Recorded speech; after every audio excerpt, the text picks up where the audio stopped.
November 18-നാണ് ഞങ്ങൾ രാമേശ്വരത്തിലേക്ക് പുറപ്പെട്ടത്. 2023 അപ്പോൾ കുറച്ച് പൂജകൾ ചെയ്യാണ്ടായിരുന്നു. പൂജകൾ ചെയ്ത് നമ്പൂതിരിയാണ് കേട്ടോ. മോതിരം പോയി, ചെന്നൈയിൽ പോയി, ചെന്നൈയിൽ പോയി. എന്തെങ്കിലുമൊക്കെ പോണം രാമേശ്വരത്ത് നിന്ന്. അത് ചെന്നൈയിൽ പോയി.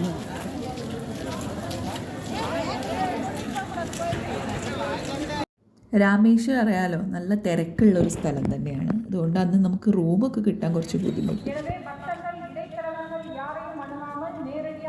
അത്യാവശ്യമായിട്ട് ചെയ്യേണ്ട കുറച്ച് പൂജകളൊക്കെ ചെയ്യാൻ വേണ്ടിയിട്ട് പോയതാണ്.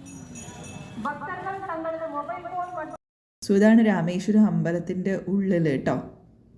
കുറേ സ്തൂപങ്ങളൊക്കെ ആയിട്ട് നല്ല ഭംഗിയുള്ള അമ്പലം തന്നെയാണ്. പക്ഷെ നമ്മൾ പോയ കാര്യം കുറച്ച് സീരിയസ് ആയിട്ടുള്ളൊരു കാര്യമായതുകൊണ്ട് അങ്ങനെ ക്ലിപ്സൊന്നും എടുക്കാൻ പറ്റിയിട്ടുണ്ടായിരുന്നില്ല. ബട്ട് സ്റ്റിൽ അതൊരു വണ്ടർഫുൾ ട്രിപ്പായിരുന്നു. ഒന്നാമത് അച്ഛനും അമ്മയും കണ്ണനും ഞാനും മാത്രമേ ഉണ്ടായിരുന്നുള്ളൂ. പിന്നെ കണ്ണൻ്റെ ഡ്രൈവിംഗ് കാരണം കേട്ടോ നമ്മൾ അന്ന് കറക്റ്റ് തൊഴുത് കാര്യങ്ങളൊക്കെ ചെയ്തത്. ഒരു പെരിയ കഥ തന്നെ ഇതിൻ്റെ പിന്നിലുണ്ട്. അത് മറ്റൊരു ദിവസമാവാം. എനിവേസ് നല്ലൊരു ട്രിപ്പായിരുന്നു. ഞങ്ങൾ നല്ല എൻജോയ് ചെയ്തു. എല്ലാ കിണറ്റിലെ വെള്ളം പറഞ്ഞു. കുട്ടീൻ്റെ പൂജകളൊക്കെ ചെയ്തു. കടലിൽ കൈ പിടിച്ച് മുങ്ങി ചെയ്തു. ഒപ്പം മുങ്ങി 4 ആളും കൂടി. ജീവൻ പോയി. എൻ്റെ ശ്വാസം നോക്കും.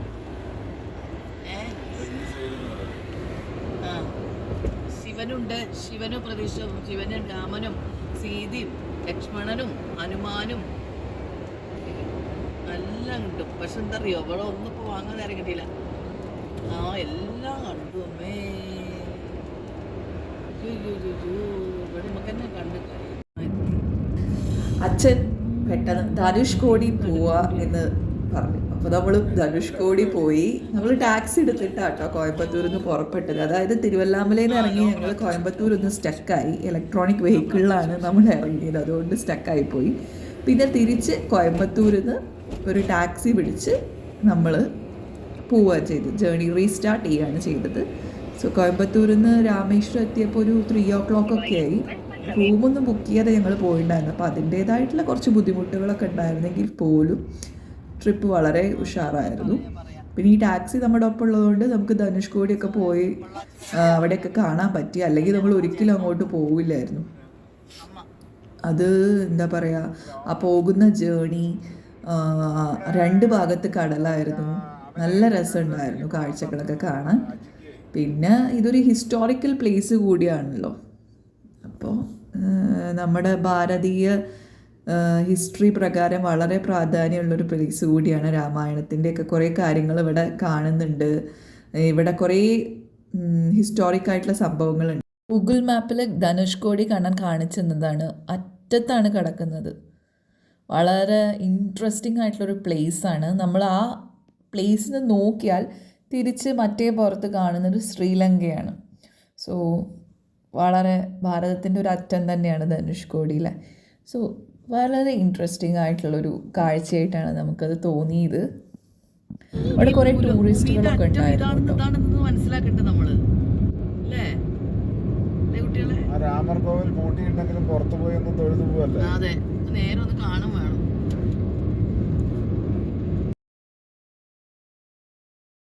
അങ്ങനെ വലിയൊരു ഡ്രൈവിംഗ് ആയിരുന്നു രാമേശ്വരത്തിലേക്കുള്ള ഈ ട്രിപ്പ്.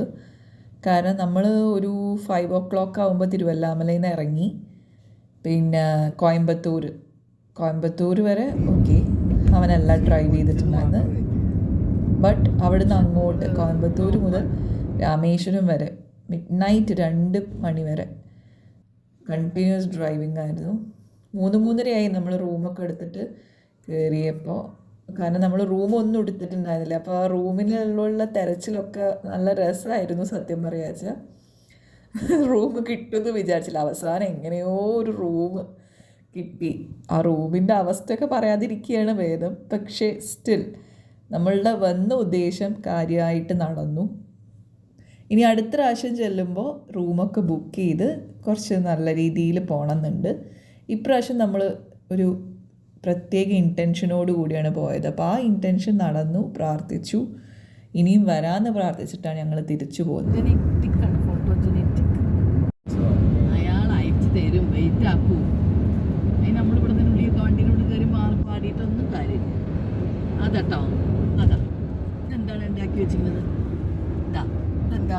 ഇതെന്താ കടലിലേക്ക് ഉള്ള എന്തോ ഒരു ഇറങ്ങാൻ.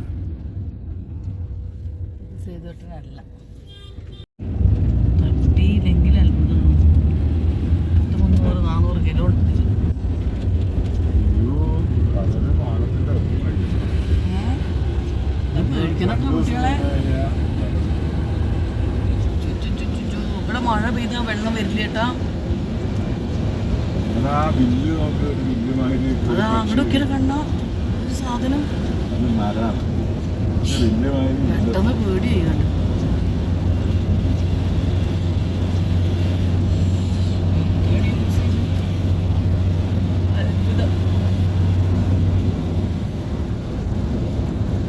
ഇവിടുന്ന് ആരോ ഓരോരുത്തർ തുടങ്ങിയത്.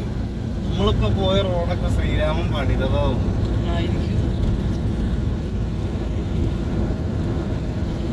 ശ്രീരാമ, അത് കപ്പിൾ സ്പോട്ടാണല്ലോ. ഇവിടുന്ന് സീതയും ശ്രീരാമനും കൂടി വന്നിരുന്ന സ്ഥലം വെല്ലുണ്ടി. നീരിവിടെ ഇറങ്ങാൻ മോനൊരുക്കി. ഇറങ്ങണ്ടോ?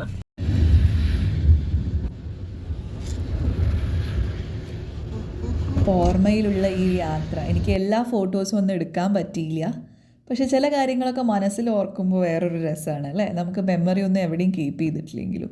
സോ ഈ യാത്രയിൽ ഞങ്ങൾ മധുരയിൽ പോയിട്ടുണ്ടായിരുന്നു കേട്ടോ. തിരിച്ചു വരുന്ന വഴിക്ക് മധുര മീനാക്ഷി കോവിലിൽ പോയി നല്ലോണം തൊഴുതു, അവിടെ നല്ലോണം സ്പെൻഡ് ചെയ്തു, അവിടുത്തെ മധുര പലഹാരങ്ങളൊക്കെ കഴിച്ചു, കൽമണ്ഡപം കണ്ടു. വളരെ എൻജോയബിൾ ട്രിപ്പായിരുന്നു.